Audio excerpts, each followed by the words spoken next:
Hey guys, it's Shue here, and today we're going to be doing one of a several part series on printing. Actually, it's a member requested tutorial. He wants to know about my print workflow and what I do. So Lightroom happens to be my printing piece of software. Okay, I can print in anything I want, and I choose to use Lightroom because it's a really great piece of software. It does soft proofing, it does multi-page layouts, it does book. I mean, this thing does a lot of cool stuff, and the more I dig into it, the more I love it and the more I use it. So I'm going to show you my print workflow. Now there's a lot of information to cover, so we're going to try to break this up into several videos. In this first video, we're going to cover your Icc profiles, where to get them, how to install them, basically the gear you're going to need, and soft proofing. And then in the future video we'll show the actual going into the print module and setting up your prints and actually printing them. So let's just get started here. Go on the internet here, and I'm going to show you the printer that I use. I use the Epson Stylus Photo R3000. Now, this is a great printer. It's got a separate set of blacks for doing black and whites. It's got a whole bunch of different cartridges for color. There's these pigment inks. It's really neat. Anyways, another thing that I like to use is this Red River paper. You can't buy this in a store. You have to go online to buy it. And if you are concerned with what papers they have to offer, you can come in and buy this sample kit. And in that sample kit, it's got a whole bunch of different papers, and you can play with it. The one I've fallen in love with is the metallic inkjet paper. It's called Polar Pearl Metallic. Now they just came out with a new weight. I haven't played with that one yet, but I do like the 66-pound paper. Okay, so once you've decided which paper you want to use, you have to get a profile for your printer. See, a lot of people are under the misconception that your Icc profiles are just for a paper. Well, it is. An Icc profile basically is color information to tell your computer that, hey, your colors are right or they're not, and they should be like this. Okay, but it needs to know which device you're going to be printing on. So your Icc profiles are for a specific paper, but they're also for a specific printer.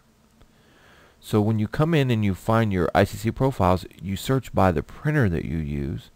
Okay, so once you select your printer, it'll launch the profiles.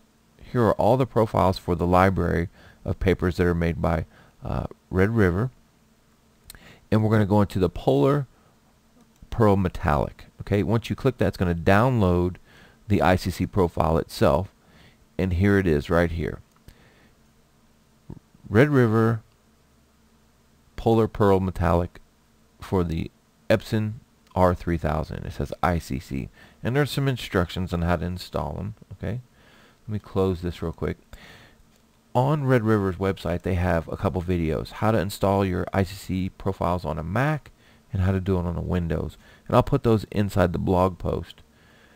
However, it's not too hard. I'll show you how to do it on a Windows. If you go to, in your library, you click, let me go back here.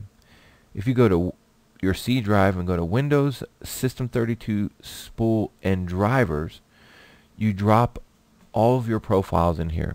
These profiles will be for your display and also all your papers, and if you have a scan or anything that needs to be profiled or deals with ICCs will be in here. Even your color space for Lightroom, you see it says Pro Photo. Yeah, that's right. sRGB, everything's in here for your system. Mac is a similar thing. So now that you have your Icc profile installed, it can be accessed inside of Lightroom. Now, color calibration, using a Color Monkey or an i1, this is very important. However, it only calibrates the color. Okay, you see most monitors, if not all monitors that aren't professional specific editing monitors, they're way too bright. My monitor that I edit on, the brightness is turned down to 0. Okay, it's completely turned down. I'm in a really dim room, and my monitor is barely bright at all. And the reason why I had to do that is because all of my prints were coming out too dark. You see, I sent some test prints off to a lab and they came back and they were too dark. And they kept telling me my monitor is too bright.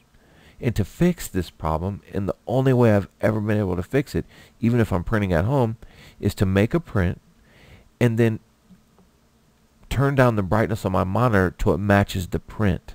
Okay? Now that I have the brightness adjusted, it's a visual calibration. Can you believe that? You have to visually calibrate your monitor. Now Lightroom has a band-aid, and I'll talk about that in future videos on how that they put this thing in there to adjust brightness of your image on the output of the file. How ridiculous is that? You can never tell what your image is going to look like before you print it. I don't believe that that's the way you should be working, and that's not the way I work. But again, we'll talk about that later. Heck, our video is already 6 minutes long and we haven't even got into it. So let's just pick a picture here. Let's just grab this one here because it doesn't have a weird aspect ratio. And we'll go into the develop module, and you can see down develop module there's this soft proofing option. If you click that arrow, it'll turn the background white and it will give you some information down here. First thing you need to do, this is sRGB, right? We've got to turn off the highlight warning. I'll explain that to you in just a second. This is the default space that we're going to work in when we're doing web work. However, if we're going to be printing on this metallic paper, this Red River Polar metallic, we need to choose that profile.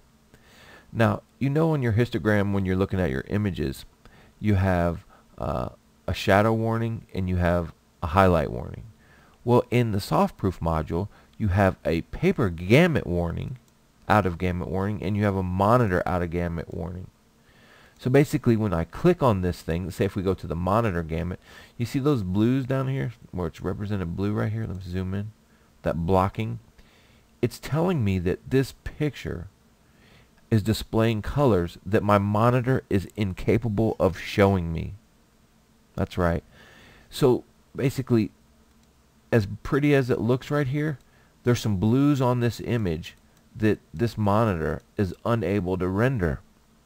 They're falling out of gamut. Now, that's not a big deal to me, really. Okay? Because the image still looks pretty and I see what I'm getting. It's just I'm not seeing what's actually there. Now, when I choose my paper profile, for example, this is telling me that, hey, when I print, all of this area down here, this red area, is not going to print. It's going to just fall out of gamut. But I'm not having that blue here is going to print just fine. The one that the monitor couldn't. Did you know that in inkjet printers, the gamuts are getting so wide that they're actually wider than your monitor's gamut? That's right. You can have more colors on a print than you can have on a monitor, which is pretty cool.